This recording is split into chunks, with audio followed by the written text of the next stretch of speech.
Trevor Helps Out. Trevor, the traction engine, was feeling depressed. He couldn't breathe properly. "Your boiler needs mending," said his owner, the vicar, "but I can't afford it at present." One morning, the vicarage telephone rang. The vicar answered it and then hurried out to see Trevor. "You may be a bit under the weather, but you can manage this," he said. "The farmer has a tree down and wants you to saw it up for him." When Trevor had steam, they went to the farm and set to work in a field near the way, trying to clear the fallen tree. Thomas passed by with Edward's coaches. He whistled cheerfully. Edward liked trucks and had been delighted to let Thomas have his coaches for a while. When Edward passed later that morning, he was pulling trucks with a sort of tent over them. These were specially for carrying china clay. The men called them hoods. "Why hoods?" Thomas had asked Bill and Ben. "The hoods are those things like tents," explained Bill. "They keep the clay dry," added Ben. "Wet clay goes in tanks."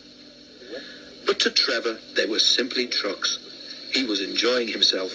The only thing he liked better than sawing logs was giving children rides. He chuntered happily as the pile of logs beside him grew. Edward returned with some empty trucks. As he passed the place where Trevor was working, the line seemed to wobble under him. "That feels like a loose rail," he thought. "We'd better tell the maintenance people." At the harbour, Edward exchanged the empty trucks for full ones and set off for the junction again. Trevor dozed. The wind had dropped and it was comfortable in the autumn sunshine. It seemed no time at all before he heard Edward coming back. Trevor whistled a cheerful greeting. He was watching Edward and so did not see one of the trucks, 6 from the end, sink, jump and shudder just at the place Edward had felt a weakness in the line that morning. Sparks flew, a truck wheel jammed, and with a crack, a coupling broke. The last 6 trucks and the guard's van lurched, bumped, stopped. The guard, safe in his van, blew his whistle. Edward, far in front, didn't hear it and hurried on without realizing what had happened. But Trevor was closer to the guard's van than Edward.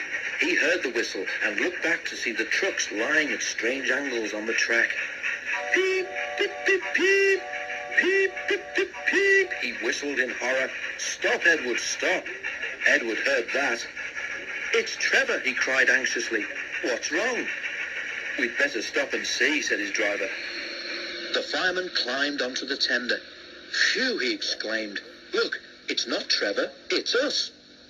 The guard went to protect the train, the fireman went to the farmhouse to telephone for help, and the breakdown gang soon cleared the line.